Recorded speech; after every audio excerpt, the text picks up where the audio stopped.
Shall we kick it off? Shall I Yeah, let's do it. Before we... Yeah, get it done.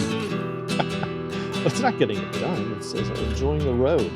However, welcome to Backcountry Aviation Radio. I'm your host, JB, focusing on VFR off-airport operations with big tires and short runways. This week, I'm catching up with new old friends, Ryan and Cam. I have the voices of National STOL, Ryan Dembroski and Cam Walton. On Team J3, we have Ryan from Wisconsin. And from Arkansas, team champ, we have Cam. And so I did a whole bunch of intro. We got, if you haven't listened to the previous podcasts with these two fine gentlemen, then I recommend going back and listening to that because it was a lot of fun. And so because it was so much fun, and also because we didn't have the National STOL 2026 calendar at our disposal, we decided to come back. And so now that the calendar is, I won't say finalized, but there's a lot of tentative dates, more of a loose structure. We definitely know a lot more than we did when we recorded the first episode. So if it was eggs, it'd be over medium. Ooh, all right. So today we're going to crack into the over medium eggs, tell you what we know, and cover sort of the 2026 calendar from the National STOL perspective. So welcome back to the podcast, Ryan and Cam. Dude, yeah, JB, we're here. Can I start by just showing you guys a thing? You talk about VFR, right? Like it's like. Do we want to let Ryan start, Cam? I mean, this could get just real quick. Okay. I want to show. This just happened. I got live updates, breaking news. I got a friend who's making these, and he just made that. This is Wisconsin today. Oh yeah. So I was gonna go flying VFR today. VFR chart with some light up. Yep. So yeah. Sorry, there's people listening that can't see. So this is a VFR chart with lights. You've seen it before. Like a lot of people make these, but my friend made this by hand. He's prototyping them, and it's got all these cool features. Like you'll note. Well, I don't know if you can see it, but like for instance, in Madison, Wisconsin, the color of the light is changing between yellow and blue. Well, we know blue is like marginal VFR, but the yellow is for gusting. So like, if it's like gusting there, that's a new thing he had. He did it literally to troll a friend who gets nervous flying when it's like too bumpy. That's kind of funny. And then during lightning, the lightning shows up at the airports where there's lightning at. So this is like a thing. That's live updated? Yeah, this is like right now. Oh, it sounds like every FBO in the country needs one of these. Yeah, his name's Matt, and he was just like, I think I can do it better. Like, there's a lot of these out there, right? But he's like, I think I can do better. So I got one of the first ones to like test, and next he's going to do some other places that aren't Wisconsin and stuff. So anyway, I didn't mean to like hijack it, but I'm just like very excited. It's like he literally walked out of my house right as I signed on for this. So that's cool. And if it's and if he wants to be added, we can put the link in the podcast notes if he has a website. If he doesn't, he doesn't have a website, so people just like maybe DM me. Okay. I'll charge him a commission or something. Yeah, exactly. Wait, this is getting a little shady now. Hey, it is getting a little, Ryan, and the economy's tough right now, JB. So we gotta link in the description for Ryan's website. Ryan's website for Matt. Anyway, you just said VFR. It's not here, and it just made me sad. So sorry, I didn't mean to hijack. I think you did. I think this was premeditated, but premeditated. Yeah, it was slightly meditated. I was like, he like set it up. He set it up in my kitchen here, and we logged into the thing and everything. And then I was like, go on this podcast, and they're gonna think this is so cool. Like my friends on this podcast could think it's so cool. It's not totally meditated because where are you going to go? You don't even know where to buy them because it doesn't exist. It's that new. Right. And now I'm, probably going to Google that later to see where I can find one for the state of Georgia. He'll make you one. We'll have him make you one. Okay. We'll take a look. And then if it's great, we'll, have a combined website where we all get 10% and then he makes nothing. Yeah. JB's going to cut all of this out. What a way to start. Now, since I've heard from, and I did want to ask you what you've been up to, but since Ryan, you've already hijacked some of the podcast already, I'm going to start with Cam. So I'm going to put you in the timeout for a little bit. Cam, what have you been up to lately? Oh my goodness. Well, last time we talked, I didn't have a job. Now I have a job. I Dang. am the host, and well, I'm the current host of Airborne Unlimited, Airborne Next Gen, like all the Aero News shows that are on YouTube right now. I'm doing that in place of Holland Lee. She is on maternity leave, and so I'm going to do that for the foreseeable future until maybe Oshkosh or so. And then I'm going to branch off still with Aero News Network. I'm going to branch off and do a little bit that they have that's going to be called Aviator. And it's going to be more or less about essentially what you're doing, the grassroots, like getting back to, the normal pilots in the world. I say normal pilots, not the ATP rated and everybody else, but yeah, with quotes, normal pilots. But yeah, that's what I'm doing right now. So I'll be at Sun and Fun and Oshkosh for sure. I was going to be there no matter what, but I'm going to be there for sure, in the capacity for Aero News Network. So come say hi.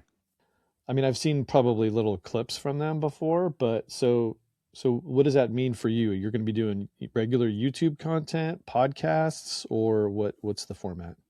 Yeah, so I'm going to be doing regular YouTube content. Right now, I'm on doing their show on YouTube, and it's pretty much released every day. But yeah, I know. I am like after this, I have a whole bunch of editing to do.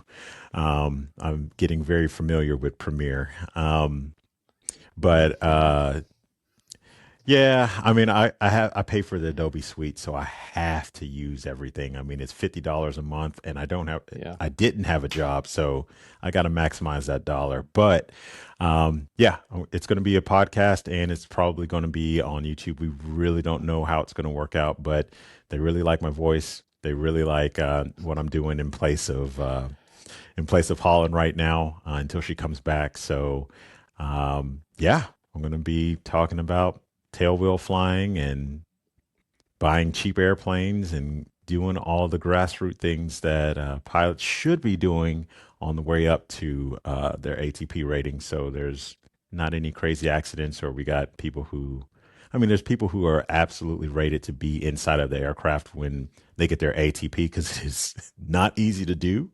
And all the check rides and everything that you have to do leading up to that is crazy. But, just making more competent pilots all around. that's great. I mean, that's a huge reach, right? 62,000 subscribers on the Aero TV network on YouTube. So if you start, Yeah. have you put out any videos yet? Yeah. I started last week, doing they do like a little bit called, um, yep, that's it. That's you. I did. Yep. I did they have like a little bit in the middle of the show that's called Around the Patch. And I started off with that just to get introduced to the audience and everything. And then this week was my first go at it for the full show. So it's usually about 10 minutes or so. And yeah, this week has been number one. I'm dressed all slouchy because I don't know what to wear on air. I still hadn't figured that out, and I'm like transitioning with my weight right now. I've lost like 20 something pounds in the past Dang. month and a half or so. Yeah, So dude. Nice. yeah, thanks, This is the bro. first time I've seen you, and you look great. Thank you, sir. I You really look appreciate that. amazing. I mean, and all he sees is your face, but it does look, I mean, your beard's a little more trim than last time. So, yeah, you do look great. I Yeah, mean, thank you. there you go. Yeah, so we're getting at it. I'll stop looking so slouchy on air. Actually, I'm wearing exactly what I'll be wearing on today's broadcast. So once Friday the 20th gets released, you'll see me in the exact same what I'm wearing right now. I know this is going on a podcast, but the little clips that will be released on Yep. social media. Yep. We've already created so many clips so far with this little banter back and forth. Yeah, But it's, but I do, I mean, that's me, baby. you got a great color palette going on. I like it. Yeah, you definitely have the full meal deal going on. And now I'm going to start binging some content over there because I think, but it's a tough little world because it's different than National STOL focused on one kind of thing. This is like the whole breadth of aviation news that you're going to have to really be smart on. And honestly, be careful because 62,000 and growing subscribers, man, you're going to get your face out there a lot. Oh, yeah. Cam, tell us about China's 6-ton tilt rotor. Oh my goodness, the R6000. Yeah, that thing is pretty impressive for what it is. I mean, yeah, I literally recorded that bit this morning, so it will be released today. And so the question really is this like squarely in your lane of interest, or did it just like take it and blow it up in terms of all these nooks and crannies of aviation where you were like, I sort of knew about that, but now I have to like know a little bit about everything? It, kind of both, but mostly what happens is I wake up in the morning, I get into Google, like I hit the actual like Google search bar, and I just read the news that comes up, and all my algorithm stuff is pretty much generated for aviation. So I get like the Aviationist and the War Zone and like all of those publications that just line up in my view in the morning before I even get out of bed. And I mean, it really came across not too long ago for me, but yeah, it's there, and I'm really excited that I get to talk about the general side of aviation from what we're doing right now, the low and slows and the backcountry stuff, all the way up to the big boy stuff with things that are happening with Boeing and things that are happening overseas with other aviation and aerospace companies. And I mean, yeah, it's really all over the place. That's crazy. So when just specifically to what we've kind of talked about in previous episodes at Sun and Fun and Oshkosh, are you going to be wearing the logo and with a microphone walking around interviewing people, or with a camera crew, or are you a one-man machine? I don't know that I'll have a camera crew. I might just, I mean, we'll all be there. We'll all have a crew. Like there will be like the chief editor, Jim Campbell. We'll have like some of the videographers that are there working for Aero News. But yeah, I'll be walking around with a polo and with a microphone, interviewing different companies and talking to vendors and doing the big shebang. So whereas I had a camera and I was just walking around and taking pictures of all the planes that were being judged in vintage, now I probably won't have any free time. It will be like work all day and then SOS at night. Yeah.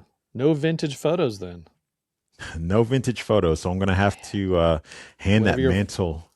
Yeah. Well, basically whatever photos you can snap with your iPhone as you're walking around. Yeah, this is going to be interesting because I'm really going to be sad about not snapping any photos this year. I think that I will actually be getting some B-roll, doing like, sitting in a hangar and like just getting people walking around stuff and looking at things, but it will not be the same as being out on the air show line or the lack thereof of air show line. That's what's cool about Oshkosh. There isn't like an actual gate or actual line.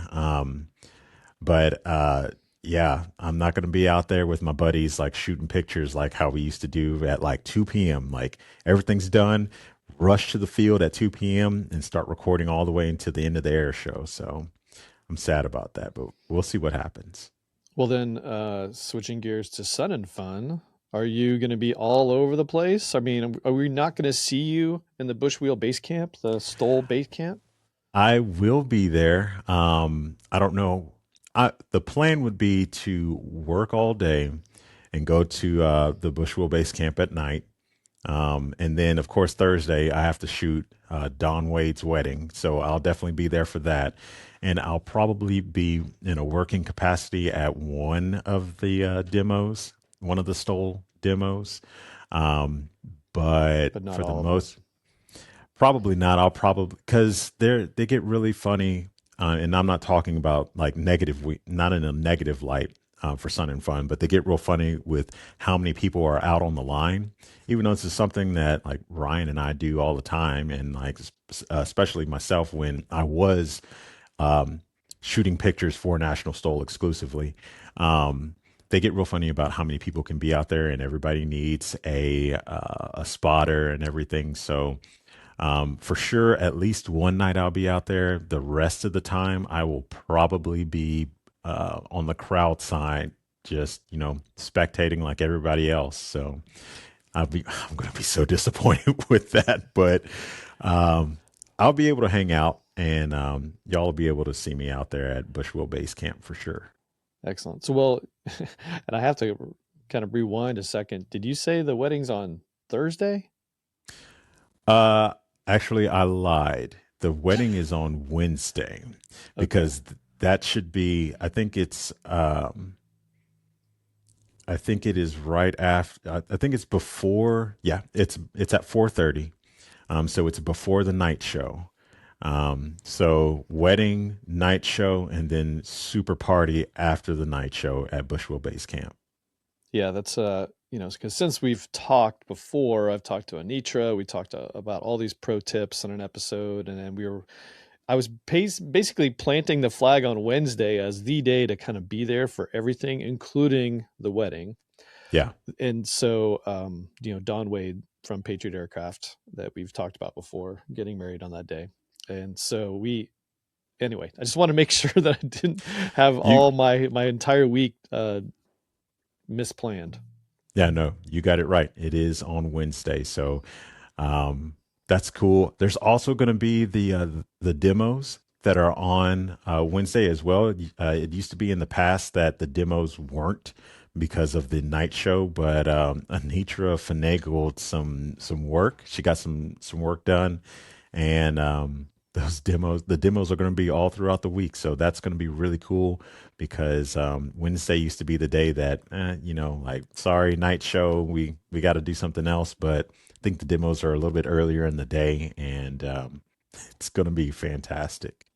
Yeah, the reason, planting the flag on Wednesday for me, besides the wedding, of course, but there was just because, they're pushing, the STOL demo is going to be earlier in the day on Wednesday, when normally it's in the early evening. And they're basically doing STOL demo right into the daytime show that rolls right into the nighttime show. So it's going to be a really good day to be there of all the days, if you really don't want to be there in the weekend. And for me, my plan right now is to arrive somewhere early in the week and then leave on Thursday, just because Wednesday is supposed to be an epic day. But all right, Cam, thanks for your update.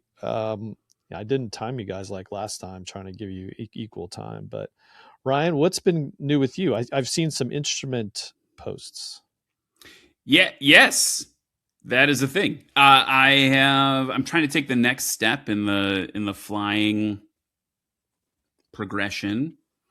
And so I've been taking some instrument flight lessons, which I know is not maybe the focus of the backcountry VFR type deal. But for me, it's a tool because on the National STOL circuit, like, I would love to fly myself to every event. It's so hard to show up and watch all your friends do hot boy and hot girl things in their bush planes and then not have a plane there with you and not get to fly unless one of them is generous enough to take you up, give you a little bit of stick time or whatever. So, but Cam and I have to be there.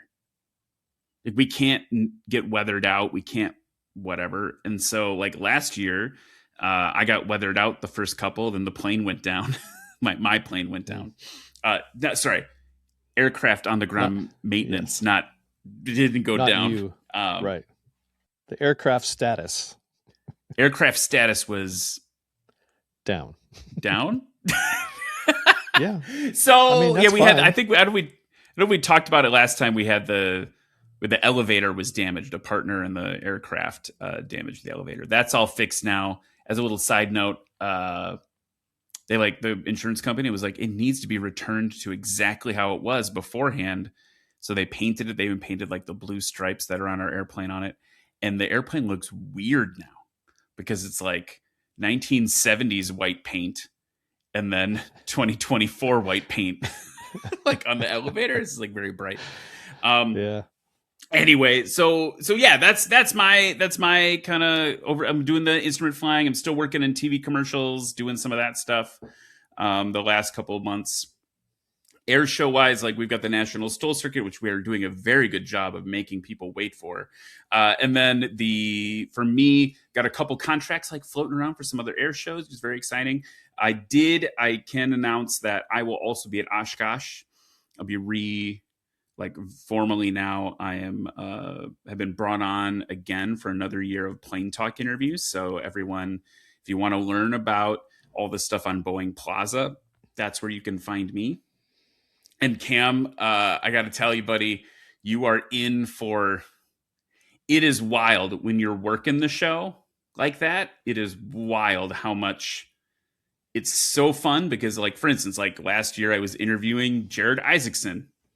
Look at him now. I mean, he was already pretty impressive. He'd already like been to space and stuff, but now he's like NASA, right? And like that access and like getting to climb around in a MiG or getting to sit in a whatever plane, like I get extra access. That's part of the privilege of doing the job and the work. But I miss everybody. Like sometimes like midweek, I'm like, I'm so lonely. Like, cause I'm just like working. Like you're just like head down trying to get the work done. Interacting with the fans and stuff is of course cool, but then like your friends will be like, hey man, like come to whatever tent, come to the campsite. And it's like, I just need to sleep. Yeah. So fast forward, like, I don't know, I'm sure we'll do one before, like in a year from now, after you've done like a whole bunch of this stuff and all the air shows, and Cam's like, I'm just so tired. Yeah. Yeah. Yeah, it's really sad because, you know, I'll be with friends and walking past Boeing Plaza while Ryan's doing his thing. And I'm like, that's my buddy Ryan. I can't go over there right now because I'll be interrupting his broadcast. But I'll see him late tonight. Hopefully, pretty please, Ryan, come out and hang out with us later on the night. So, yeah. And then I'm like, sorry. Then it's like the next day at 7 a.m. Sorry, passed out. Well, I mean... coffee in the morning, Red Bull at night. I mean, whatever you're going to take, you know, you're just going to have to, it's only a week, guys. Come on, get it together, hang out with your friends, do all the work. But I can understand. I mean, it's going to be a new world. Need to get some of that U2 pilots to tell me about the caffeinated mac and cheese. Oh, yeah. Ooh, right. Yes. You got any experience all right, so with that, instrument JB? flying.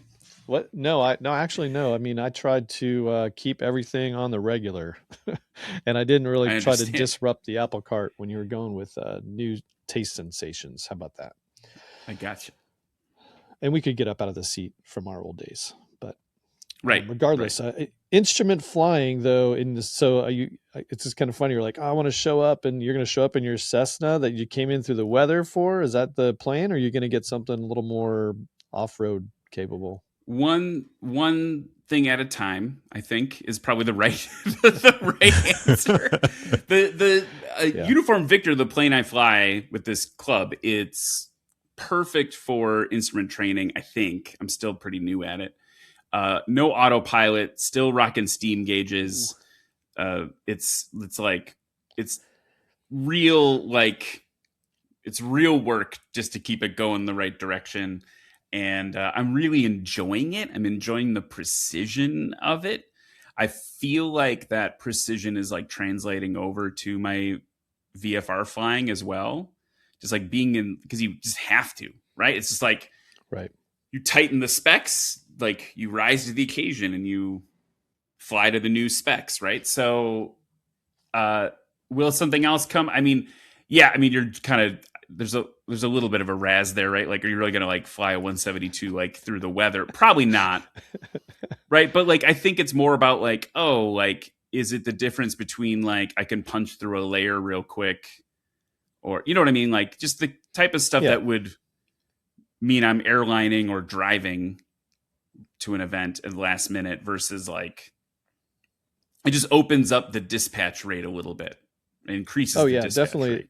It increases your abilities, but you know, the weather capabilities, it expands the aperture, but doesn't go all the way, right? Because there's still, you're not going to punch through a thunderstorm. You're not going to climb over the thunderstorm or do anything crazy like that. But it does, low vis days, getting in and out of places it'll increase your abilities to get into places. Absolutely. And then, because did we talk about the donut, like the donut perspective of where you would actually fly this airplane to? Like there's a inner part of the donut where you would drive because it just doesn't make sense to get the airplane out. And then there's a range, the next layer of the real donut is, I can fly there, and it really makes sense. And then outside beyond that is like, I'm going to go commercial because it doesn't make sense. So for you guys, coast to coast, you really got to apply that donut theory. Yeah. And last year I was doing the math on this, right? Because all pilots need to justify their flying and their aircraft purchases, right? And so for us, Absolutely. Like where we were going last year, right? Well, like dude, you teed that up so amazingly. Like Hartford, right? Like Sodbusters, I drive there. I would maybe fly there just to have the plane and like goof around with our friends, but like does not make sense. It would be longer to pull the plane out, fly, and put the plane to bed, right? But then like St. Joe, Missouri, flying there, that would have been a perfect one to fly to, right? And that was like just right in that donut range. Going out to Appalachian Mountain STOL, that is another one that is like right on the edge maybe of the donut. But then like when we were out in like Oregon, like probably just airline out there.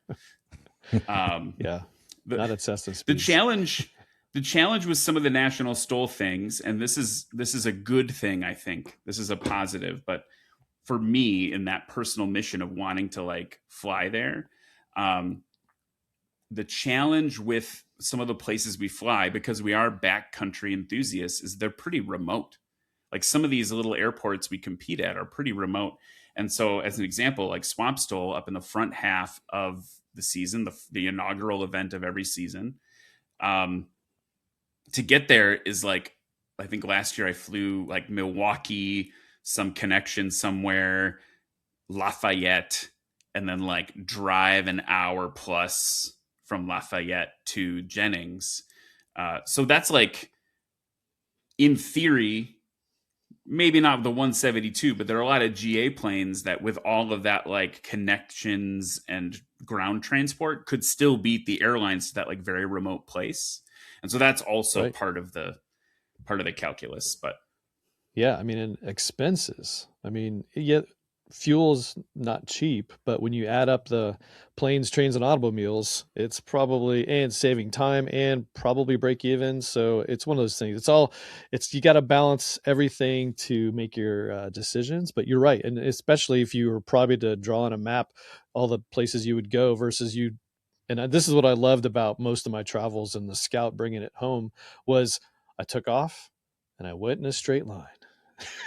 Yeah. And if there wasn't a major, airspace thing in the middle, I just kept going in a straight line. And then I landed where I needed to be. So, you're going to go direct, maybe some slight deviations, but yeah. Two things other that I want to mention. First, autopilots are awesome because especially an instrument. And the second thing I wanted to mention is every phase of flight, like from VFR backcountry to instrument rating to flying in an airliner, they're all related, and work in one enhances all of the other aspects. I noticed this when I was really getting into tailwheel and flying and just VFR. Like I don't do any instrument approaches in the Scout because I can't. And I just, you fly over the field and you land, you make it look good. Well, that translates to flying a 757 into all these. Your cross check is tighter. Your just awareness, your air sense. It's just everything bleeds over into every little lane. And so I know, like flying, hand flying in particular, in the weather in a Cessna, your cross check is tight, and then your ability when you're VFR, because your cross check is tight, to like you look outside and you're doing 3 times the scans you did before because that cross check is tight across that 6-pack. So it's all related, man. Yeah, I mean, and I think, like, what's the most famous example of that probably in modern history is like Sully, right? It's like he credits his glider flying to like helping him in that emergency, or at least I think he did. Yeah. I think that was something that came out back then, right? So like yes, they all interlock. I think the one thing for me that's really interesting is like the challenge I've had without an autopilot of like, all right, let's brief the approach. And every time Like it takes me like full on minutes to read out the approach plate. Because it's like, I'll go down and be like, all right, we're descending to, nope, gotta straighten that thing out again. Okay, where are we at? Oh, nope, still, like, and I'm new, right? I'm new to it. So that's part of it is like, I just gotta like flex that muscle a little bit. I think the other part of it, which is really interesting, I wasn't expecting, is like, I think my comfort from the STOL world with slow flight, because watching everybody fly slow, and now National STOL is not like a slow flight competition, right? It's a short takeoff and landing competition, but like there's you see a lot of people flying very slowly, and that in turn made me more confident about flying slowly, right? Just like being around it all the time. And so then when I was up with an instructor and he was like, all right, let's fly super slow. Show me how far, kind of razzing me like, oh, you hang out with these National STOL dudes and dudettes, like, let's go. And like, I'm like totally pegged, slow flight in the Cessna. And I was like, okay, cool. Like now we're in a place where, because I've seen so many people do it and do it safely, and there's that safety culture, it's like, okay, I understand what I can do here. That I was not expecting to add to my comfort level in instrument flight. Like as you're like slowing down, for me with the foggles on, I'm pantomiming like wearing the foggles, like being more comfortable with the way the plane sounds, feels, whatever, because I've been there before. Right. So you're removing one sense, all your other senses get heightened. And then my first instinct was like, oh, this doesn't feel great. Like, why I don't like being full flaps, 500 feet to go on to minimums or whatever. Like, like I didn't like it. Right. And like, now it's like starting to be, I think that added to my comfort level. So anyway, I digress. Instrument flying. You remove the visual component, and your seat of the pants feel gets enhanced, right? What it sounds like, what it feels like, whether you feel like you're slowing down or speeding up, or, the deck angle of the airplane, you start to feel that as it slows down. Like all these little things translate. And then the other part that you made me think of is just, if you've never looked at an approach plate routinely, it's a lot of gibberish in a lot of different places from top to bottom, left to right. And when you're doing what you're doing, trying to fly and then reference, your efficiency at picking out the irrelevant numbers and information is going to only get better over time, because there's just a lot of stuff on those plates that's try to like the lawyers get involved. You got to put this on there, but in reality, there's probably 4 numbers, 5 maybe, that you got to refer to on that thing to get in there. So you'll learn all that stuff. It's just you're making yourself more efficient, and at the same time make yourself a better pilot. So I applaud, even though it's not backcountry focused, instrument rating stuff will help you in all your flying. Well, it sounds like then what I need to do is Husky, Aviat, call me, IFR Husky, please. Let's do it. Or whatever, like a Legend. Does Legend have, if Legend, it should be Legend. Yeah. Could we have an IFR Moac or an IFR Nomad? I don't know. We're going to have to ask just, them to see them. Or you can just buy you a cheap low and slow and then put some avionics in it, like some like an AV30, a couple AV30s, or whatever else you would need in order to make it IFR capable. Getting an IFR capable backcountry airplane is like the best of both worlds, right? You can cruise to where you want to go, autopilot on, get through layers and that kind of thing, but you're never going to have de-ice or anti-icing in the wing. Your engine's not going to be fully capable, so it's just enhancing the envelope or expanding it, but not making it full capable. But yes, would be for me. An autopilot would be amazing. Here's what we're gonna do. We're gonna make the world's first IFR J3. Well, I don't know. I'm like half kidding. And then we'll just drill some holes in the leading edge of the wing, and I'll just like manually blow some TKS out there. I'll just have a tube that I just like blow TKS out of, like a Fiki J3. Yeah, all aerospace engineers have just stopped listening. Yeah. I don't know. There's probably one that's like, that dude's onto something. Yeah. No, I mean, again, there's several IFR capable airplanes out there that are Bush capable, and it's pretty cool. I like the idea. But the other thing that I wanted, I mean, so say you have it, the annual expense is just increased to maintain that proficiency, so, or capability, just certification for all those little pieces and parts is no, a little more. The to your point there, and then I digress because we've hung out in the clouds literally too much. But I think I was kind of proud of that one. What I was talking to one of our National STOL competitors, Pat McIntyre. He's a commercial pilot. He's also a veterinarian. He's CFI. Maybe, I don't know if he's a CFII. I think he's definitely a CFI for sure. And talking to him about like mission, because I was like, oh, like I want to fly to all these events. I need like something IFR maybe to make it more realistic, or I just need to double down and like give myself more time, because the competitors leave for the events. I mean, they're flying. Some of them can only fly 60 miles an hour, 70 miles an hour, right? Like they're leaving days and days ahead of time to get to a show site.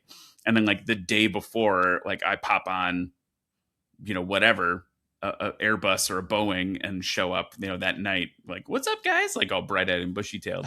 So like the thing that Pat said, which was really interesting, and I wonder if it's going to change now, but at the time he was competing in his RANS S7, very capable, like kind of quintessential experimental bush plane, like one of the early like experimental bush planes. I think that's probably fair, gents. Would we agree? I hope, Nav Geeks. Mm-hmm. And he was like, oh, like, dude, like I have this plane. This is my backcountry fly around plane. Now he's replaced that with a Badlands Traveler, which can cruise a heck of a lot faster. And then he has, I believe it's a Bonanza partnership. So he's like, I'm just, if I need to be somewhere within, I mean, we all know we've talked about expanding the envelope. If I need the envelope to be wider, like it's the Bonanza. Yeah. He's like, why are you like, don't try to combine them? And I was like, that's a good piece of advice, right? Like that's actually pretty solid. Yeah. I mean, so yeah, you can always advocate to any pilot that you should have more than one airplane. Flying clubs, multi-mission. Yeah, but I mean, he's got two donuts, and one for each plane, and where they overlap is probably interesting. Has to make a decision, but the inner one is smaller, and the farther, end of the outer donut is pretty far for the Bonanza. And yes, I'm 100% on board. I mean, believe me, I think that, backcountry airplane for all your around town fun, or if you need to go someplace where you need that capability, fantastic. But yeah, get yourself a Bonanza, a Cirrus, something cool that cruises higher, faster, has an IFR capability, a wet wing, all these fantastic enhancements to really make that more comfortable as you go far. Because taking that bush plane without an autopilot, bouncing around low in the turbulence, the mechanical or whatever it's taxing. Like you said, those guys, you said bright eyed bushy tail because you flew in on the airliner, and those guys have been fighting it for a while. Yeah, it's taxing. Yeah. It's fatiguing for sure. Yeah, I mean, talking to Colin Keneva at one of the events, it was a really interesting thing. He was like, how was your flight in? He's like, oh, like, we were within CG, but the way I loaded the airplane, like I had to, Cub type, I had to manually hold some trim. Like he's like, I did all the math, but I still had to hold a little bit of trim in the stick, right? And he was like, my arm is just dead. Like because he flew across the country, right? Like with a little, that extra little bit of pressure to keep it like exactly where he wanted it. So yeah, it all adds up.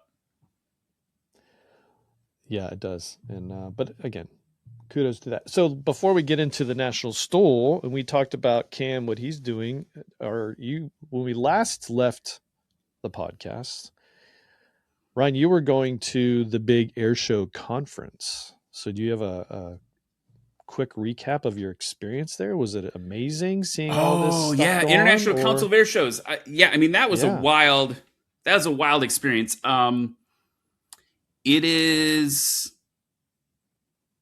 a community I'm proud to just be beginning to be a part of. I had been there before with National STOL. This is the first time I went there by myself. I am so lucky that I have a lot of people mentoring me that are like well-respected, kind people in the industry, people that just like have no business even taking the time to talk to me, right? Sorry, let me flip that around. The right way to say that is people that I have no business taking up their time. You know what I mean? Like that's what I'm trying to communicate. So as an example, like I set up my booth during the convention. So it's in the Paris, Las Vegas. It's about a week. And for people that don't know what we're talking about, ICAST, the International Council of Air Shows, it's like the performer and support staff kind of like organization that advocates in the air show industry. And so everything from making sure that if you're new, you're going to be safe, to advocating for regulations at air shows, to little things like helping people put on air shows. So basically what happens this week in Vegas in December every year, all of the air show acts, like literally, like I'm standing there and like the Blue Angels walk by, right? Like every air show, Britt Lincoln, like all our friends that have hung out at the STOL circuit, all that stuff. They're all there. All the announcers are there. All the rental car companies, all the pyro people, all the like just everything you need to put on an air show, like just descends at this convention center. And then let's say you are a person putting on an air show, and a lot of these air shows are put on in municipalities where it's like the county government, for example, or the Air Force, right? Like people need to put these on. Well, there's a lot of turnover, right? Like in local government or in the Air Force, right? Like the people whose job it is to put the air show on at a base might rank up or be done serving. Like, so that there's like this constant like wheel of like knowledge that needs to be sent down. And they all just walk around and like learn how to put on an air show and then book their acts. And so that's surreal for one. But then two, there's a lot of just like, we had a air show announcers roundtable, which is like super honored to even be invited to that as like a newbie in the space. And it was like an hour of like, I'm sitting next to Danny Clisham and like sitting next to Rick Peterson and Matt Jolly, and Luke Carrico is the one who kind of like makes sure we all do it, right? And all these other amazing announcers in there. And it was like, all right, here's what we're doing. Here's what we need to do to be safe. Here's some reminders, best practices. Like, are we all doing this? Are we all making sure our audiences are taken care of in this way, that way? Here's some challenges in the industry where we're keeping an eye out for each other, right? Like just like things like that, like really cool stuff. And there's a lot of partying. There's a lot of networking. There's all that stuff too. But that it was like, it was really surreal. I mean, the thing for me would be like, I'm standing there in my booth. You know, one minute I'm talking to my friend, air show announcer Brittany, and we're like chatting, and then like she has to go back to her booth, and the next minute, like the commander of the Snowbirds comes up to me and is like, "Hey, like you like cameras?" And I was like, "I do like cameras." And he's like, "Let's talk about cameras for a while." Like it's like the highs and lows of that thing as like a new person, especially. Like I had all these people welcoming me with open arms, but man, like there's moments shared this with my friend Steph Strickland, who was very instrumental and kind of advocating to me and for me to get me there. And she asked me later, like, how was it? And I was like, dude, it is like, that is an event for someone that's new, filled with like high highs and then like weirdly low lows, not because anyone's mistreating you, but because you're in this conference setting, like a trade show. And I'm standing there, and 1 minute, like back to back to back, all these air shows are talking to me. I've got these folks from the Air Force interested in me coming to a show there, whatever. And then it's an hour of no one talking to you and you're just standing in your booth, but you can't leave your booth, but you want to go socialize with your friends. You're just standing there wishing you had like more comfortable shoes. So it's just like this really surreal experience, but I was so grateful to be there. And yeah, like I said, there's a couple things cooking from that, like a couple shows that I'm hoping to have like contracts signed to soon. And for me, the value is just meeting the people. I'll share one kind of like emotional moment. It was like sitting at the so there's a chairman's banquet at the end, and then after that they have this party, like it's a big, people jokingly call it like air show prom, right? Like, so you go to like this big banquet and all these people are recognized and you're winning showmanship awards and things like that. This year was Rick Peterson, one of the announcers, was honored as one of the people honored. And that was really cool to see because he's been so kind to me. And then we're at the dance afterwards and Danny Cusham's like across the way. And I was like, I'm just going to go say hi. Like I'd sat next to him in this like other thing. And I was like, go say hi. And I walked up to him and I was like, hey, I'm one of the new announcers here this year. And he shook my hand and he said, Ryan, thank you so much for being here. And I was like, what a class act, right? Like the fact that like, I'm just some dude. Like he's probably seen me around a little bit, right? Like everyone's kind of just seen me around. But for him to like, just say like, I really appreciate you're here, as like someone who is like, he's the guy, right? Like, has anyone been doing it longer than him? Like, probably not, right? And he's just so, and we spent like, I don't know, 5-10 minutes talking. He gave me his card. He's like, call me if you ever need any help, you ever have any questions. And I had that same experience with Rick Peterson, Matt Jolly, Brittany, like Luke Carrico, like all these people that are, I would be remiss not to mention Steph Strickland, like all these people. I'm probably missing someone that could be super upset, but like all these people have come with open arms.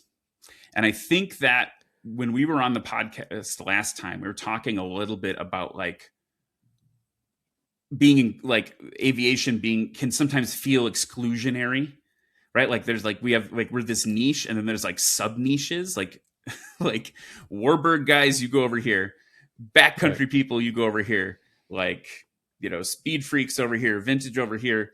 And so there's always this little bit of apprehension when you're like walking into a new like subgroup.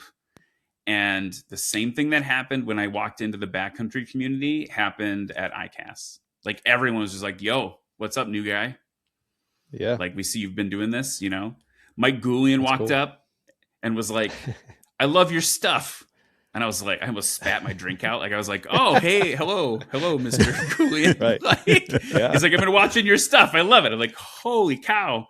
Right. Like that was pretty validating. But anyway, I've definitely gone over time now, but that was my experience at ICAS. It's not like a thing that I think you can like go to, like people can just go to. You need to be a member of International Council of Air Shows. It's definitely a place where like business is happening, right? Like trying to get these air shows put on. But for those of us in the like who are trying to share our passion through that route, it is this weird place where like all the people, well, the first year I was there with Karen at National STOL. Greg Kuntz walks up and he's like, I love this STOL stuff. And I was like, hello, Mr. Kuntz. Like, like I just felt like I couldn't. I was like, I in my day life, I work with celebrities all the time, right? Like I've like met Sofia Vergara and worked with like name drop. And sure. I've never been starstruck. And then I go to ICAS and Greg Kuntz walks up and I'm like, I can't even talk. So anyway, that's enough of that. But that was thanks for asking as I shake the desk. I mean, I didn't know anything about that whole thing. I mean, it makes total sense that occurs in the world to make sure this all happens. And then you said something about it. And then, I don't know, maybe more of the people I was following were there too. And of course, the Sun and Fun team is all like doing signing day and announcing their acts. And he's coming, they're coming, we're coming. And so that was super cool to see. And I didn't realize any of that was happening. And so it was just fun to see. And then I was like, I know a guy there. That's so cool that he's probably sitting in a booth like, anybody gonna come talk to me? And of course they were, right? I mean, it's so cool that you had a fantastic experience, and I'm sure it'll just continue, right? So, well, thanks for that. Yeah, it's a cool thing. I think it's on the STOL side, it was cool to see a lot of still passion about STOL there too. Like there was a lot of conversations being had about integrating that, how it's still like, I think people thought like STOL would have been a fad. Like it kind of like, it's always been here, but like, it's a fan favorite at air shows where it can integrate. So a lot of discussions, at the bar about like, how do we integrate more of this sort of stuff into air shows? Obviously, you have like our colleagues across the way at STOL Drag, like, National STOL. Like, how does all this stuff like continue to inspire, right? The STOL demos we were talking about earlier. And so that's really cool to see that, and to see the passion from like the Britt Lincolns or the Mike Goulians, right? These are people who fly like these like totally fire breathing, insane aerobatic aircraft. And then they still enjoy flying the low and slow stuff too. Like, notably, like Goulian had I think it was his Husky he's got. That was at the Bushwill Base Camp last year. Britt Lincoln flies, I think it's a 180 or 185 Cam. She's got something with fat tires on it. Yeah. I think it is cool to see. I mean, I think that in the bigger shows, it would be, cool to see more of these STOL demos. I mean, I really would be. There's some crazy ideas for STOL drags in places that I would think would be just out of the park awesome to see, especially when you get some of the bigger names. I mean, you put that Red Bull airplane out there against somebody, it's just going to be insane. You can land it on a helipad. You can do it, put it on a train. You can do an F1 track. I mean, let's see what else it can do. And just against Kathy Page, right? Someone who's got a ton of experience in this realm, and a different airplane, right? Stock for the most part, except some little upgrades. I think those kind of things would be, really good show material. So we'll see what happens in the future. But we're getting there, right? So people are like, I'm going to keep fast forwarding until they start talking about National STOL. Here we are. Let's talk about National STOL. A little setup. When we talked before, we were kind of talking around. We don't know what's going to be here. We know there's going to be some changes.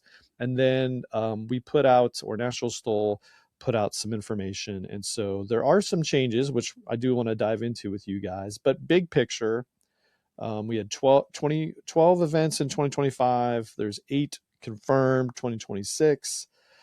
Some of the places that were not on the National STOL calendar were Heritage STOL, Virginia, Moses Lake, and the Arklahoma STOL. Those are the ones that I just picked out on my little calendar. And again, I don't want to maybe drill into why or why not, but it sounds like, just looking, and this is JB's perspective, just looking at what they put out compared to what we had in 2025, it just looks like it's we cover all our bases. We got our home run hitters, and it covers maybe I'm not going to say that 2025 was maybe too much and now we're dialing it in, but we're just seem to be refining in 2026. That's just, the 50,000 foot view from a non-participant looking at what I saw. So, I don't know, Cam, what do you think? What did you see in this, or what are you looking forward to? Yeah, I mean, you pretty much hit it on the nose. The accident that we had last year that I was a part of, that I was going to be like, rephrase that, but then I realized you were talking about an actual accident. Yeah. Sorry. But when we lost the trailer, we lost everything, like all of our production equipment. So I know that we're still trying to acquire equipment. I know this year we're going to have a different trailer, different truck maybe. But there's some of that built into that because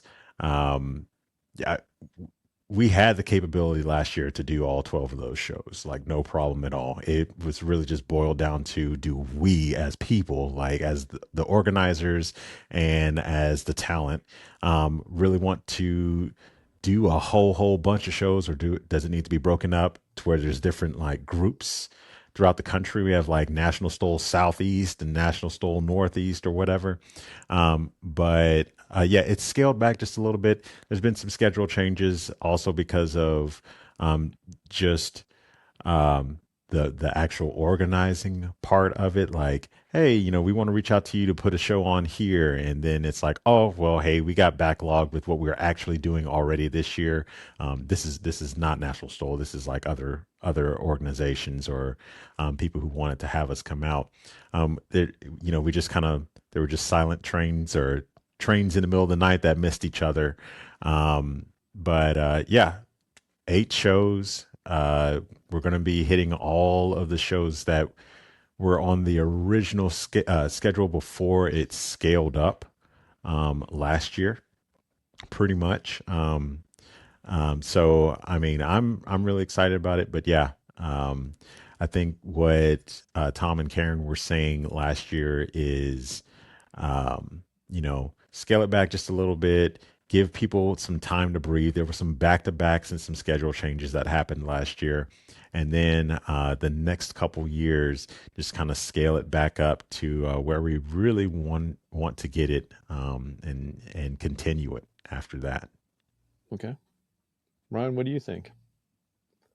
I mean, I'm pumped about the year, and I think that you have, so the thing that Cam pointed out, I think is important to mention, is that like National STOL is a partnership between like the national organization and also the local event organizers. That's what Cam was alluding to. So there's a little bit of that in terms of like making dates work across 8 different locations. Last year it was even more, right? And so it's like some of those things conflict with each other. We're also, I say we, but I'm not part of this decision at all, like deconflicting with other aviation events. So the calendar also is like deconflicting with Sun and Fun, deconflicting with Oshkosh, deconflicting with where Stol Drag is or isn't going in a given year, because our pilots are the same pilot. Like we share pilots across the 2 disciplines.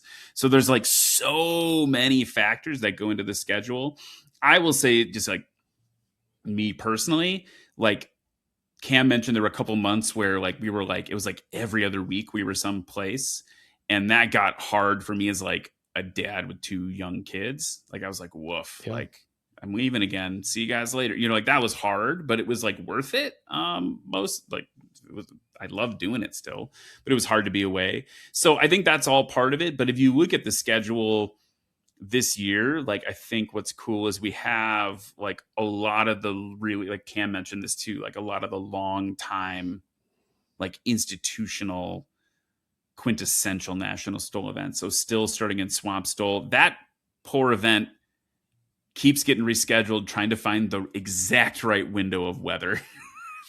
Yeah, like, it's all part of it. Like we've been everything from super hot to snow. Like it's been insane. So no, I all these features. I mean, it's they probably need their own conference. I mean, to put it all together, like where are we deconflicting? Where the big rocks are in the year, the big Oshkoshes and Sun and Funs, and then these other big air shows that are going to draw talent and people and energy, and then trying to sprinkle in these events. I mean, I don't envy the task, but I was just kind of curious what y'all thought based off of some of the, meaning like the Appalachian event was in August in 25, and now it goes to May. So I don't know if that's weather or field restriction. And I don't know. But there's just, you never know, right? But yeah, and I think some of it has to do with like what are they doing at their local airport? When do they need to have a thing done? When are they trying to, like the Pony Express STOL guys, like they put on like a full air show.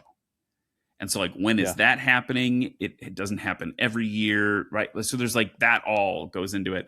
What I was going to say though is like still start in Louisiana, still finishing in Texas with our friends at Legend Aircraft.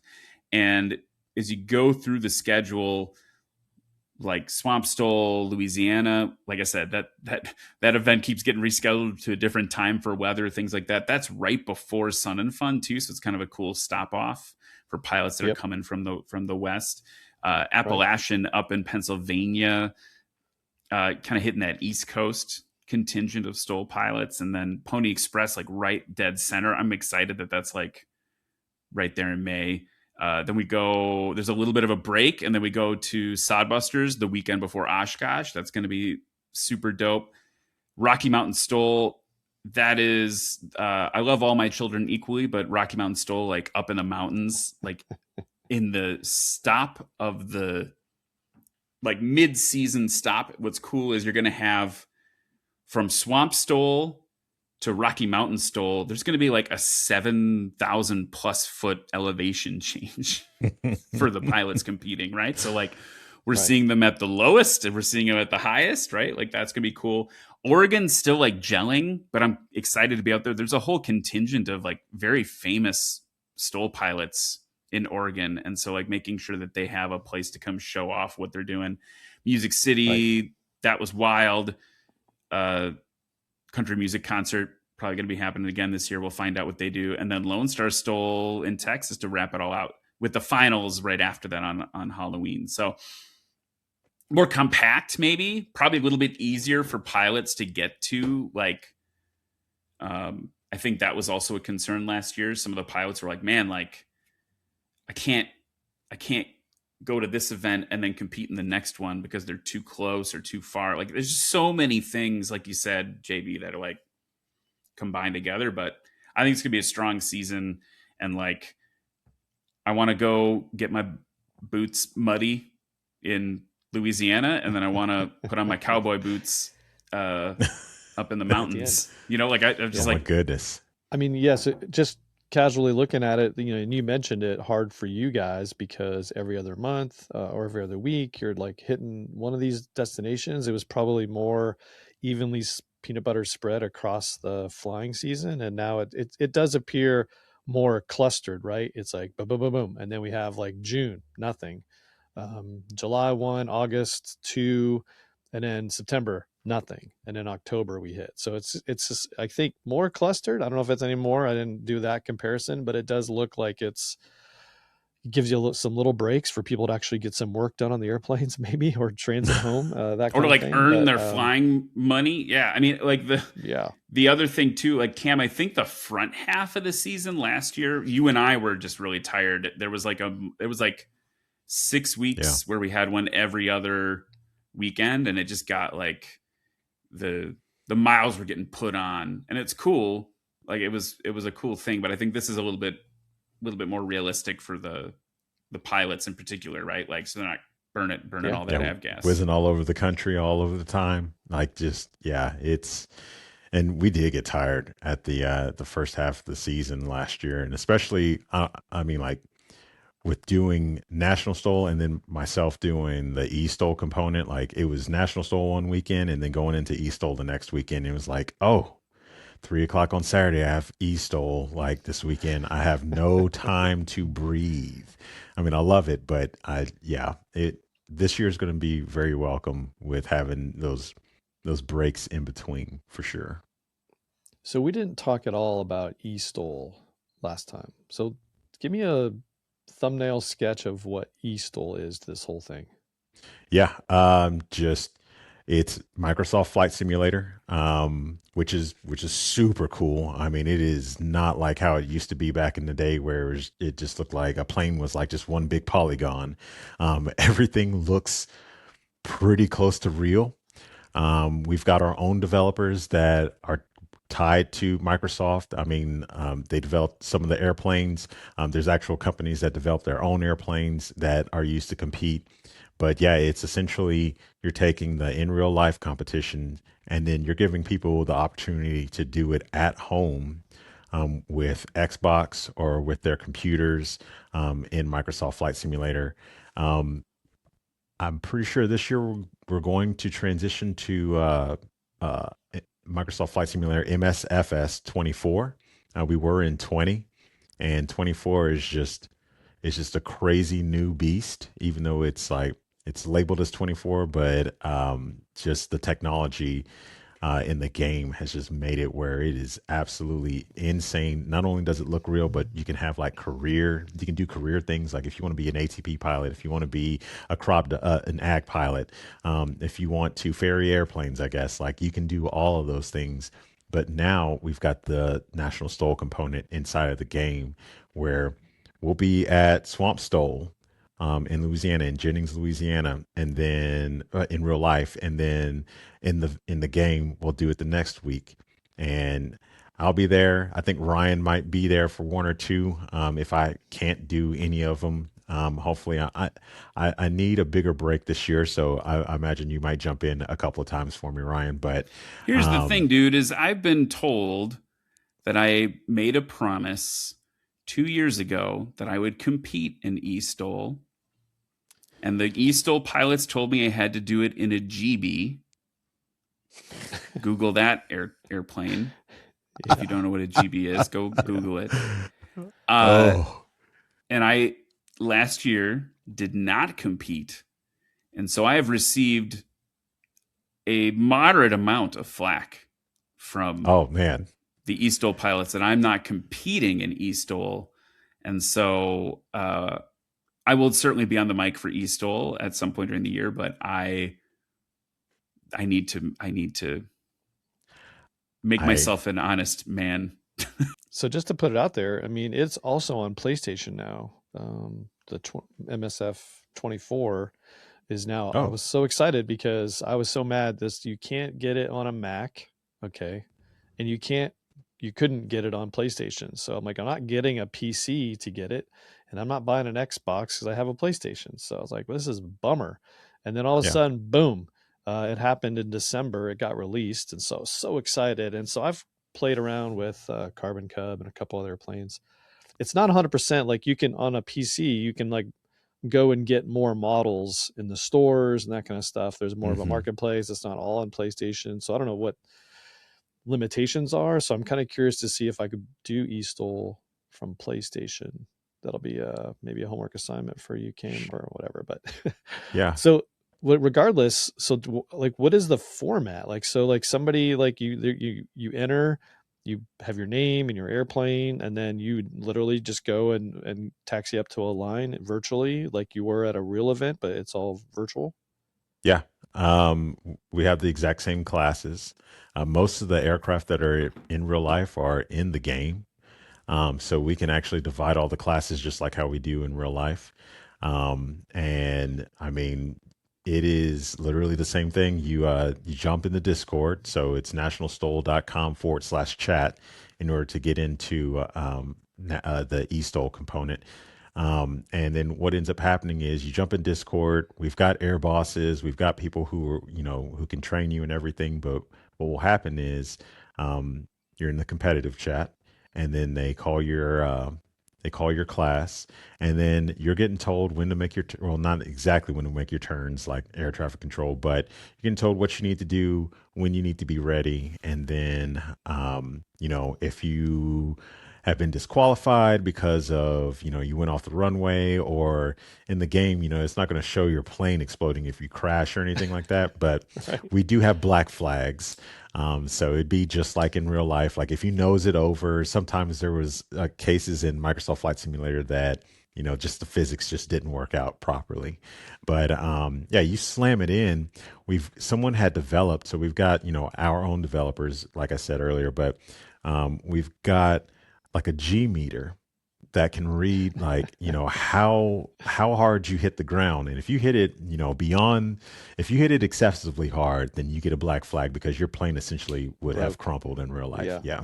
And then what's also super cool about the game aspect is not only do we have that G meter, but we have like absolute precise measurements in there. So we know how close to the line you hit and how far you actually rolled out. Whereas in real life, we've got our line judges that are lined up on the other side of the runway. And if it's a group of new line judges, they may not know that they don't need to be spread out the whole 300 feet for Dan Reynolds. Like everybody can just, go up to the front and essentially like stay within that first 100, 120 feet. And that might even be too much.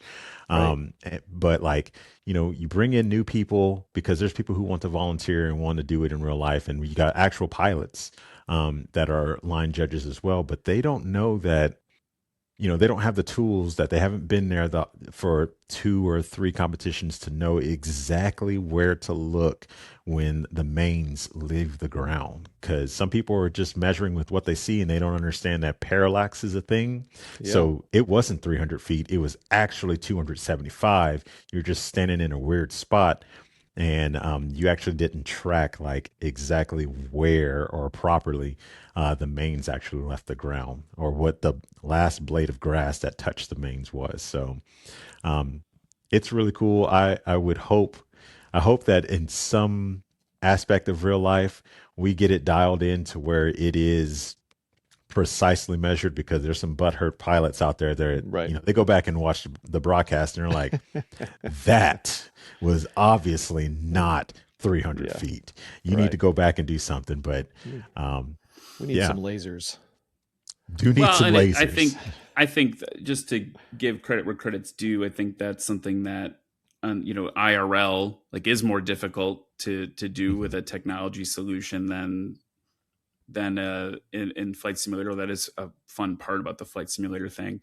I want to give credit to National STOL this year for working with the FAA on making sure that we could have people out there with cameras to do like judges recording the takeoffs and landings, so they can pinpoint with high speed. An iPhone even, right, can do 120 frames a second. So using that to pinpoint where takeoffs, in particular, where the wheels leave the ground. There's a lot of training going on, but yeah, Cam's right. Like sometimes you have like new volunteers come in and they have to get trained up. But there's a certain amount of like redundancy with the amount of people on the line and some of the more experienced judges and now these cameras to do that. I think, I can't quote it, I think in the next couple of years of National STOL, you're going to see that sort of technology. Like it's definitely been something that like around the campfire, everyone's like, we got to figure out how to like get this, is it a device? Instant replay. Yeah. And we can do that on the line, right? Because we can go back and look at the high-speed camera at the line, and that's a lot of like, balls and strikes, scratches and not, right? Like those are called very easily there. But like I think mostly it happens at takeoff. It's very easy to tell where someone stopped, right? It's like takeoff is where the variability is. And as the sport gets more competitive, this is kind of cool, right? Like I would love to go have Tom Wolfe, one of the founders of the sport, right? He's got all this data, and I would love, we should get him on this show, JB. I would love to like have him show the spread of scores over the course of the seasons and watch it like compress down. Like people now are winning by a foot, right? Whereas maybe before they would be winning by 15, 20 feet, 100 feet, right? Like the skill is getting better. It's like, and the scores are getting tighter and tighter. And so now the sport's got to keep innovating to keep it competitive, because if someone was, in the early days of STOL, if a judge misjudged it by 25 feet, but the next closest person was 75 feet behind him, like the results are the same. But when we've got people literally, how many times did I announce the season people won by a foot? Like more than once, like many times in many classes, people were that tight. So like that's part of the sport growing, and that's going to be really cool to see. So sorry, I didn't mean to jump in on the eSTOL thing. No. But I think that's a cool part of it.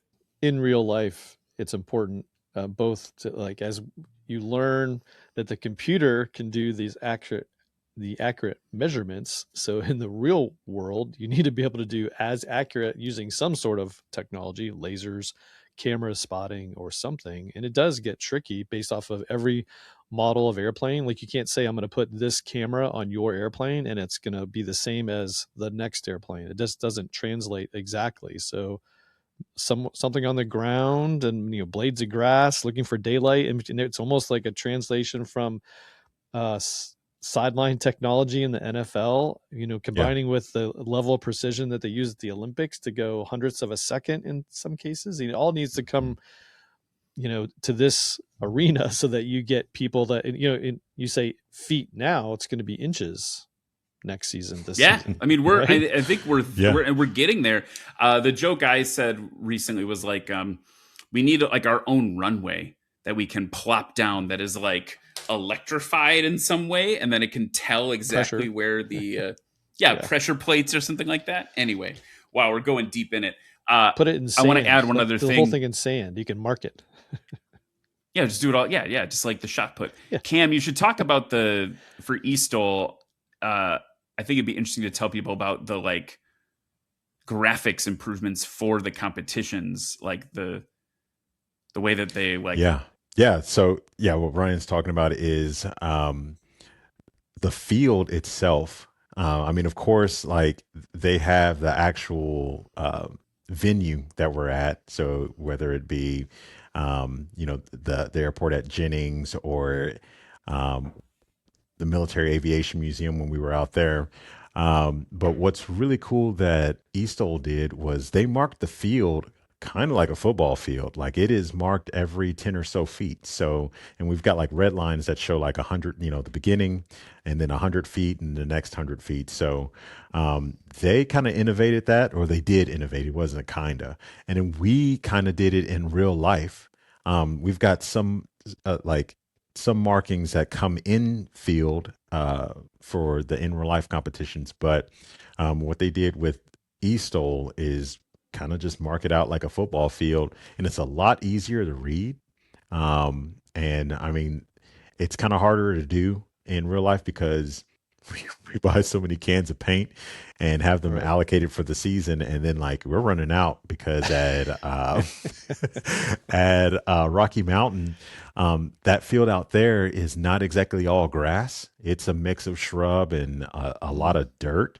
And when you take those field lining paint cans and try to paint dirt, you can't paint dirt. Like it gets really weird. And then of course when paint the top of it.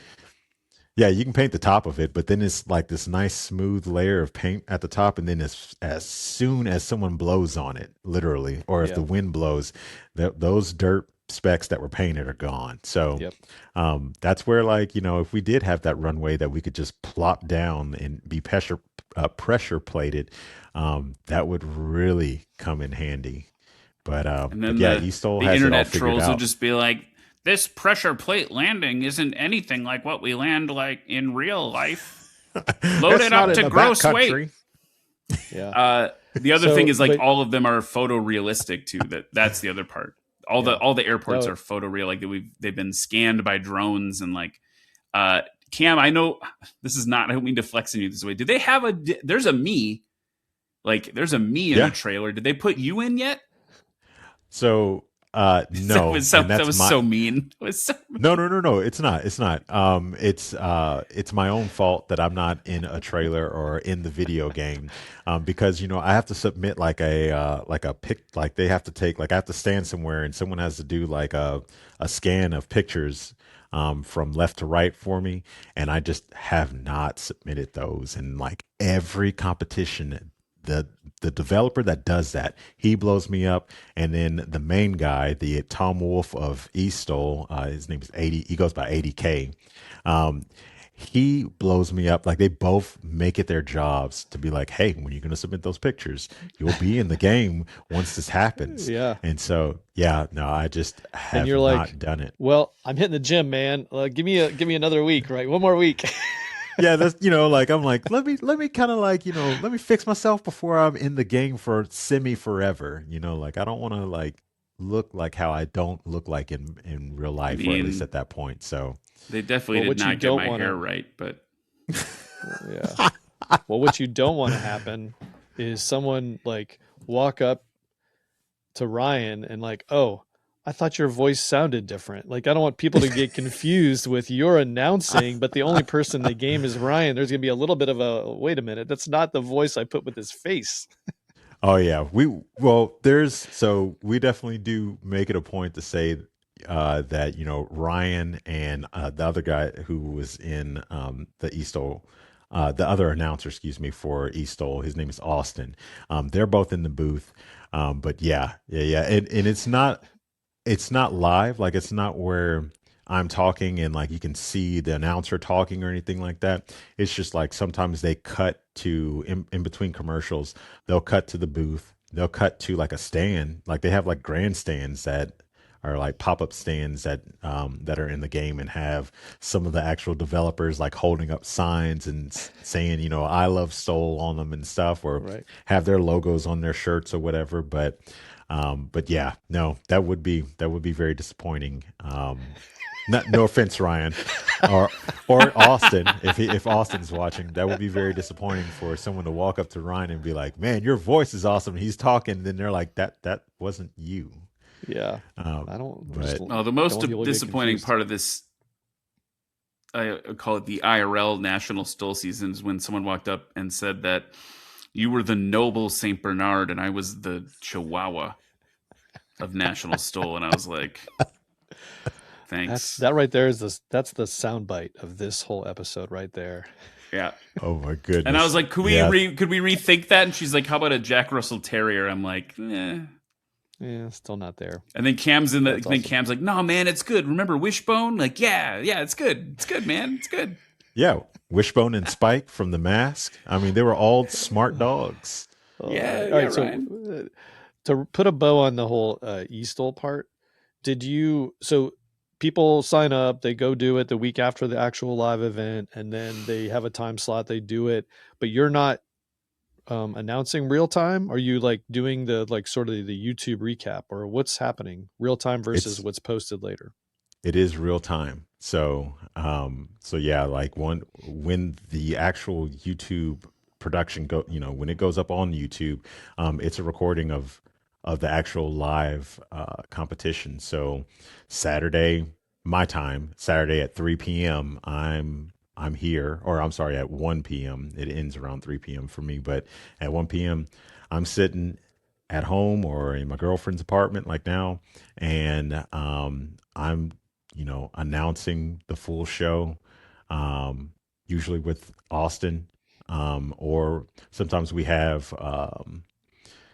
other e-stolers, like other simmers that are like pretty popular in the world. We had like Av Angel show up to one of the competitions, and she's pretty big in the Microsoft Flight Simulator world. Probably, if you are on, well, you probably are on YouTube, but when you're on YouTube and you see like a test for a new aircraft in Microsoft Flight Simulator, she is the biggest name when it comes to testing out new airframes.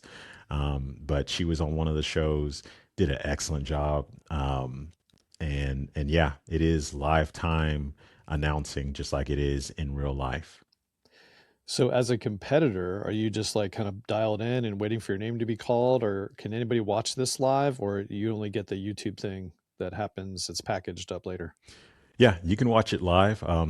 Just like with Austin, or with Av Angel, or any of the other eSimmers, they'll do a Twitch stream at the same time we're doing the YouTube stream live. So you can watch it live, and as a competitor, yeah, you're basically just waiting in the wings for your class to be called, and then the air bosses will release you. And it's a full production. We've got people who are dedicated to camera work in game.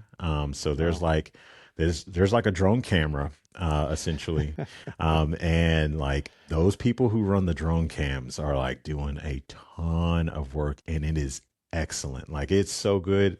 It's one of those things that I wish could translate into the real life competitions, just because the planes take off from the line and then they're followed the whole way around, in the pattern, and it just looks so good.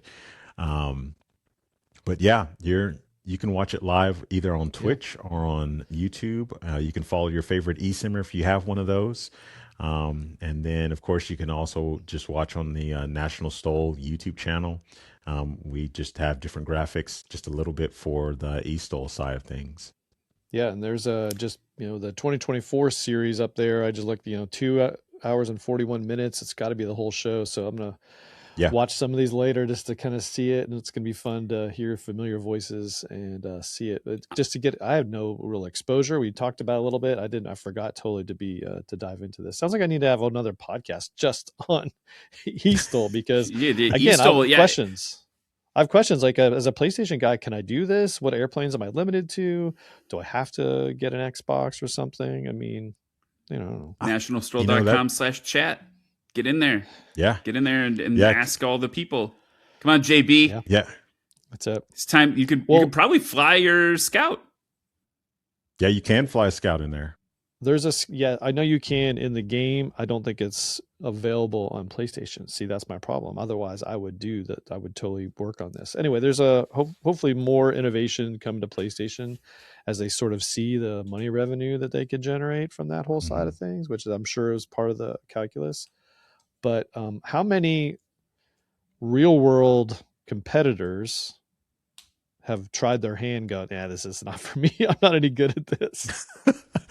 I think only two, honestly. I know Justin Tisdale. Yep, the mustache flyer. He tried it out a few times. I don't think that he strayed away from it because of he couldn't do it, but it was more or less like he's got crazy things going on in his life, as far as like he's innovating aviation as a whole. He's partnering with a company in China to build different STOL airframes, I believe. But I know he was one of them. I think Pat McIntyre is trying to get into it. He's got a setup, or at least he's getting a setup done at home. Brian Steck.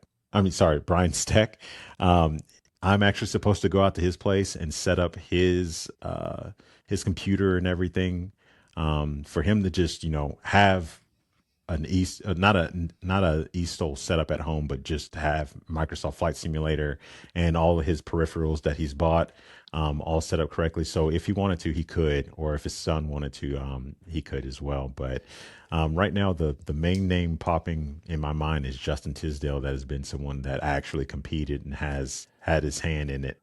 So 2 questions generated from that. So one, and yes, me playing with my PlayStation controller versus somebody sitting in like a full up, like almost like a cockpit, right? Not full motion, but like everything set up exactly like is in their living room or basement. I mean, you're not going to be able to compete, I'm guessing. That's one question. And the second one is, so you do house calls to set up people's equipment for eSTOL? Yeah, I can. I can do house calls. I was supposed to do this last year during Lone Star, but getting I got at the end of the season, after driving the trucks, the 2 that we had all season long, I was done. I did not want to have to drive it all the way to Georgia to National STOL HQ and then have to drive the actual truck that we were borrowing it from some competitors that live in Nebraska. I didn't want to drive it back across country. I was done. But yeah, I'm supposed to go and set up Brian's Microsoft Flight Simulator setup and then do all that for him. But the first question, I think you wouldn't really have an issue. Honestly, you would be competitive. In fact, one of the competitors that has won a few times was doing it in Xbox. Didn't have the PC set up with a stick and everything. So I know Xbox did a few years ago, like there was a Turtle Beach setup that was a stick and throttle quadrant and everything.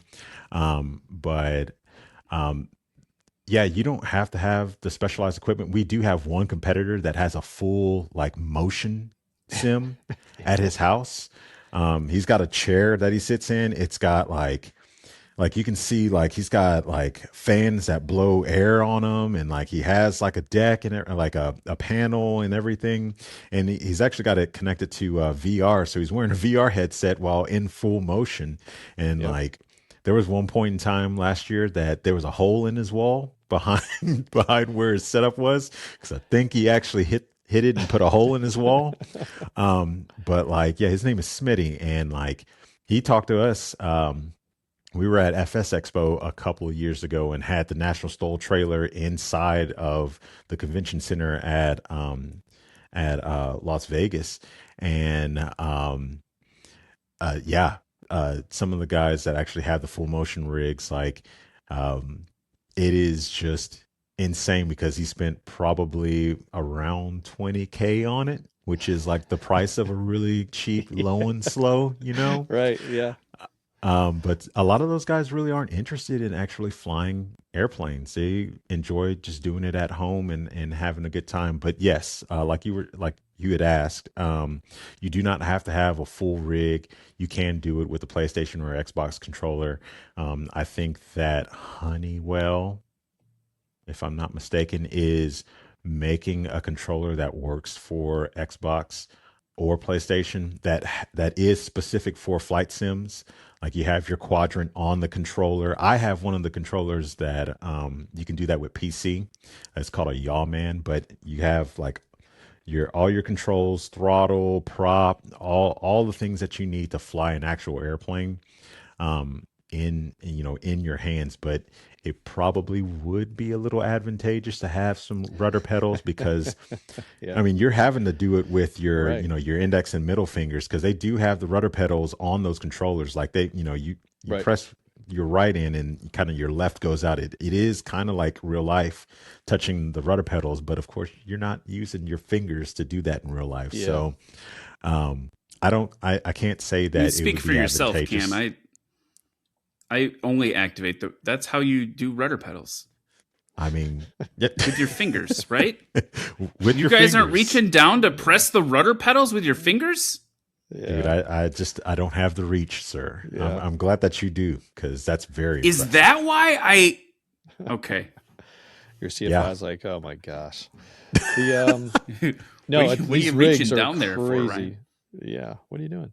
They're crazy, right? And I know a lot of guys do military flying, like they'll do military, they'll fly their fighters, they do transition from off a carrier. I mean, it's super cool. I have no interest because I have other hobbies besides actually flying other planes and doing that.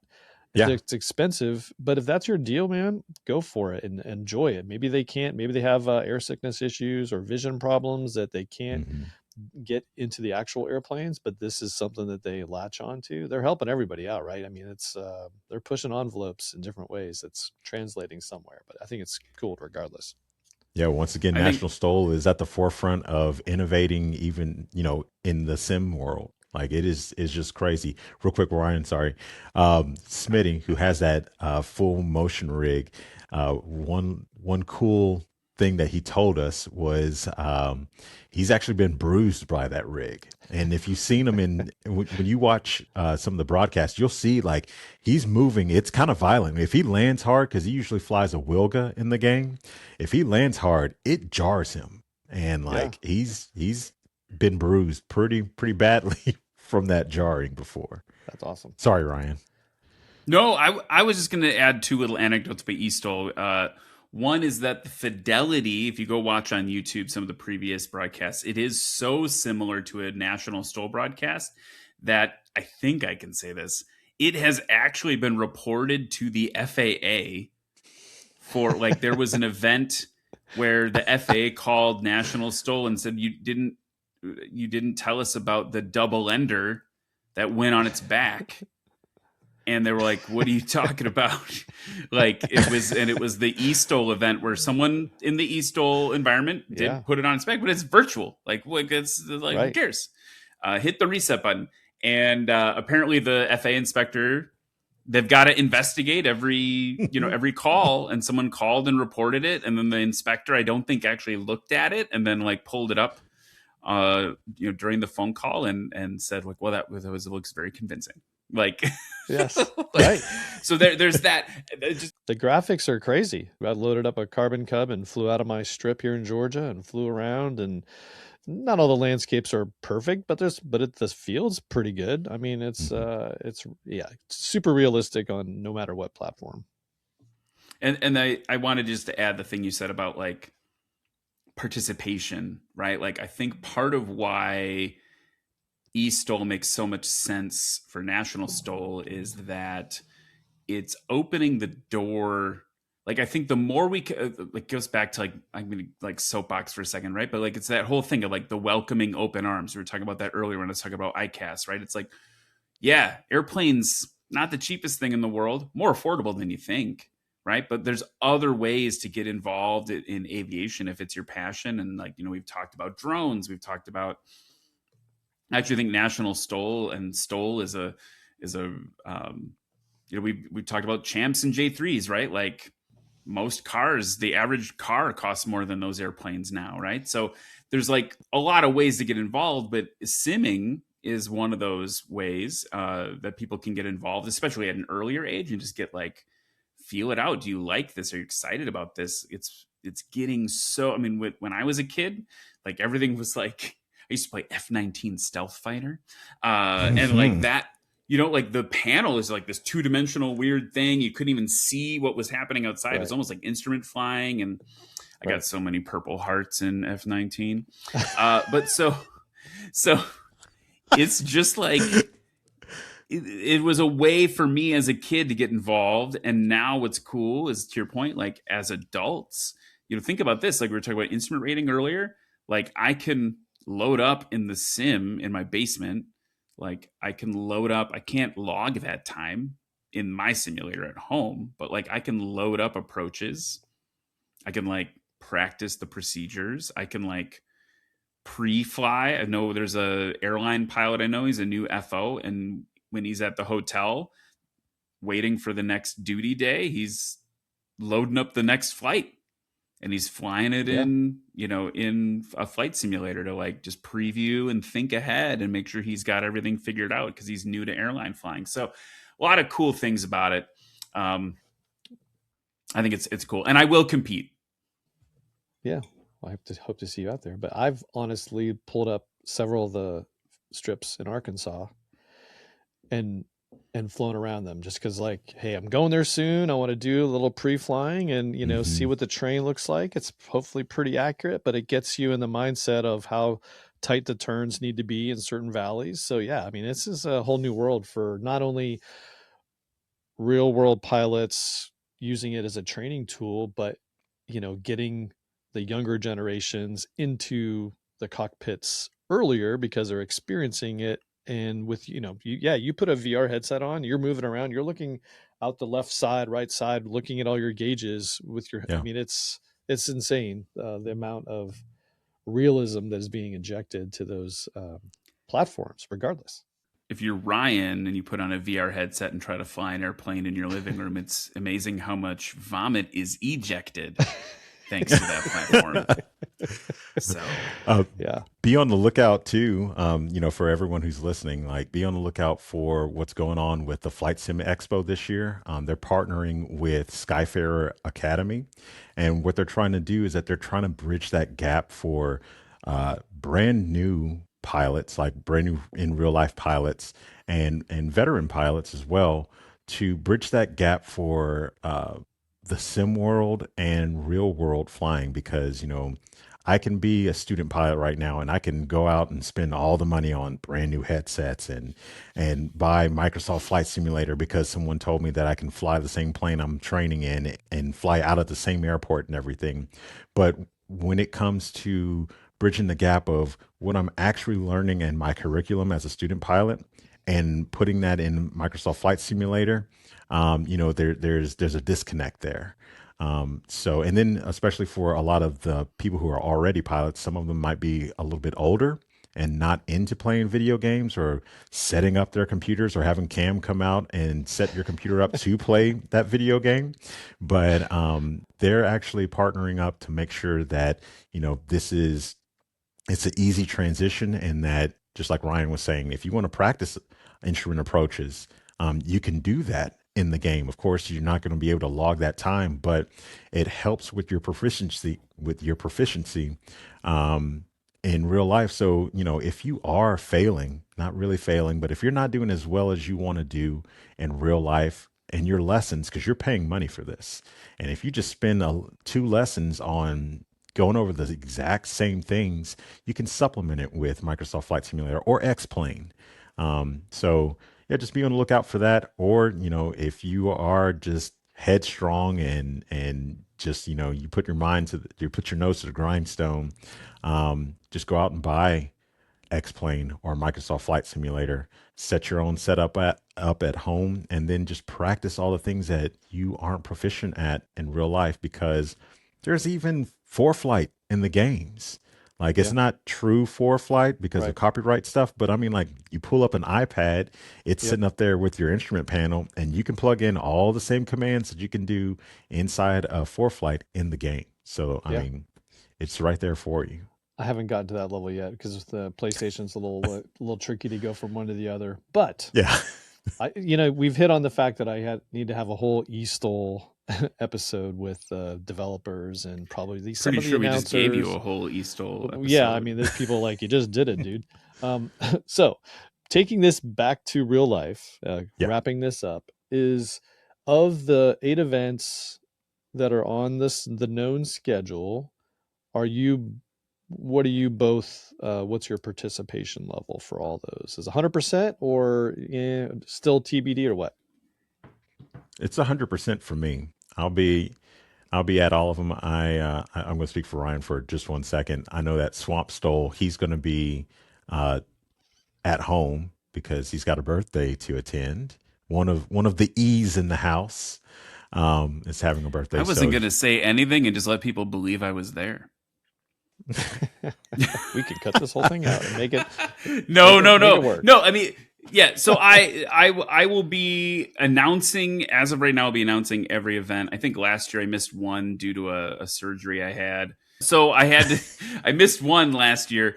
My daughter's birthday falls on the weekend of Swamp Stole this year, so I can't mention. So I'm going to be calling that from the studio, the Milwaukee studio. And we've done that before, actually. And people were it works kind of perfectly. People were texting me like, "Hey, man, let's get a bite to eat after the show. Wait, I got to catch up with you." And I'm like, "You got a long commute to see me, buddy." Right. Yeah. But yeah. So other than that, I'll be at every one and physically in attendance. Well, your fans will be so ecstatic that you're both virtually 100%. For all virtually 90% of the time, it's 90%. They're there 100% of the time. That's cool. Yeah. I think the other part of what you were, asking a little bit is what are we looking forward to this year? And I think here's the reason why National STOL is going to be as the kids say, off the chain. Do they say that anymore? I don't know. Here's what's coming, right? We had so much crazy innovation last year, right? We saw the rise between the last 2 years for the rise of the Badlands Traveler. Now you've got the more traditional stole manufacturers like Cub Crafters and Legend Cub, answering that technological advancement right now. You've got the heavies, the guys that fly the heavy touring class. They're all moving into their own giant airplanes, malls, Backcountry Boss. It's bonkers, right? And so last year we spent a lot of the season for some of these pilots while they worked out the kinks of a brand new airplane, or they got proficient in a brand new airplane. Great example is Brandon Korn, champion, he's the guy, right? Was flying a 205, moved to the Backcountry Boss. Guess what? The little wheel's in a different position now. So we watched him grow as a tailwheel pilot, right? There's all this stuff that was simmering last year, and it would be Luke Strandland's here with a plane that when it's full throttle, it makes everyone want to puke because it's so loud and crazy frequency, right? All that stuff is happening kind of shifting around last season, and now those decisions and changes and innovations are all locking in, and now we're going to see people really start to compete in these new aircraft. So I'm excited about that. I think the other exciting thing is there's an opportunity. Some of the unchallengeable greats are slowing down a little bit this season. So there's an opportunity for people to come in and fight and make them have to, I've been joking, make them have to come back, right? At the end of the season, last season, Dan Reynolds, undefeated in the Chinook, I think, right? Last season, he was like, I don't know. I think I'm going to kind of slow down this year and like, hang out. He's working on a new plane already, right? Like you can see him posting about it on Facebook. But like,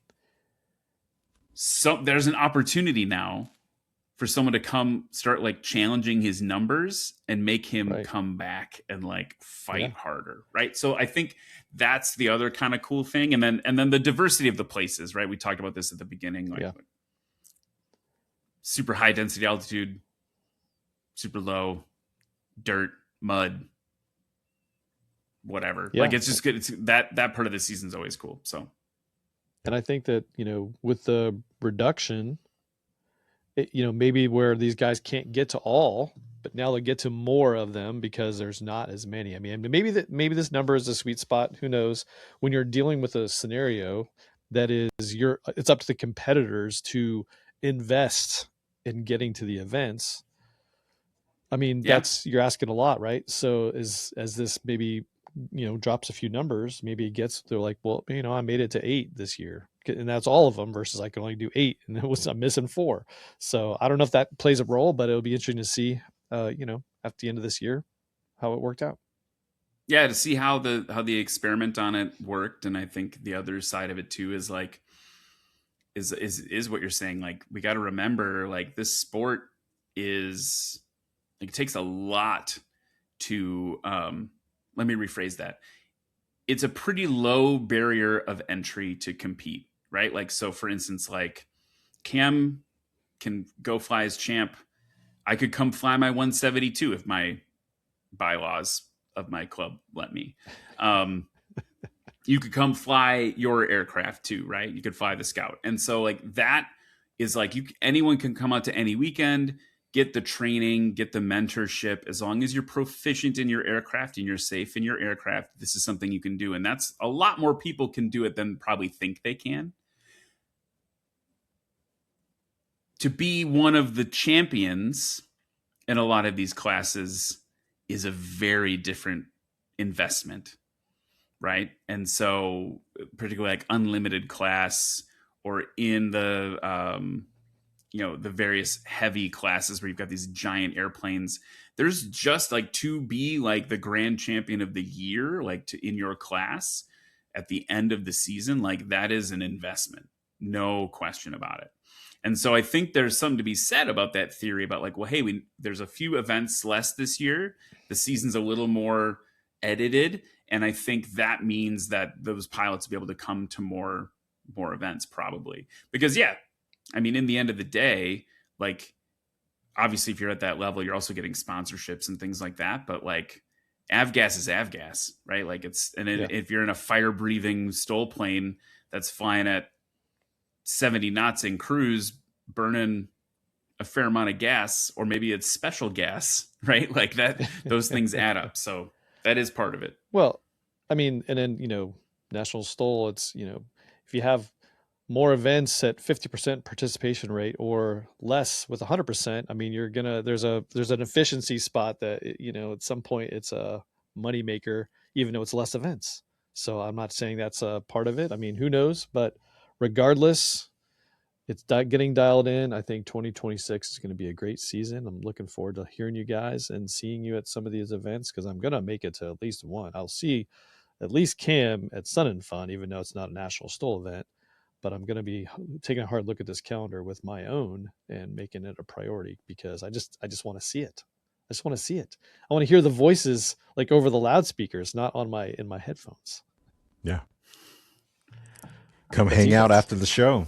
And hang out after the show. I think the other part of it is like, I love what we've done with the like global audience, like the National STOL broadcast. I mean, it's like there's people checking in from like New Zealand and Great Britain and everything, right? If you're listening and you haven't come to an event, like, one, when we're not broadcasting, come give Cam and I a high five. But two, like, there is something truly special about feeling it. A lot of these planes you can feel when they take off. And it's that same thing like watching an air show. Like, I love when I'm like watching live air show TV and like I can see what my favorite air show acts are doing from home. But man, when the I'm getting chills just thinking about it now, right? Like when the F-15 flies over at Mach 1,000,000 and you feel it in your chest and like it knocks a tooth loose. You know what I mean? Like that's just like a different thing. And some of the planes, these STOL planes can do that too. They're their own different pitch, right? I mean, if you've never, I had this experience going to an IndyCar event. It wasn't even the race. It was just a practice. But I'm like, this sounds way different than it does on TV. And you can feel the thump as these cars go by. And the same thing at air shows. I've been to a bunch, but it doesn't do it justice watching seeing one of Cam's fantastic photos or watching a video. It's just different in person. So yeah, go see it, listen to the airplanes roar, and hear the thump of Alaska bush wheels hitting the grass or whatever it is. It's all part of it. And every once in a while a prop. Every once in a while a prop too. Maybe. It's fine. Right. You can listen to the Great Saint Bernard and the Little Chihuahua. Well, hey, that's a great way to wrap this one up. So we've, I know this won't be the last one because we just have such a good time doing it. And so I'm looking forward to maybe a mid-season. I don't know. Maybe putting it on the calendar will be tough when we're going to do a next podcast episode. But for today, big thanks for coming on the podcast. That wraps up this episode. Thanks for listening. If you like this episode, want to hear more from backcountry pilots and the people who build their airplanes or the ones that announce the events that you're watching or listening to, share this podcast with your friends at the hangar. Hit subscribe. Follow us on Instagram. Leave reviews. It does people find the podcast. See you next time. Time to pull chocks, clear prop, catch the next gravel bar or National STOL event.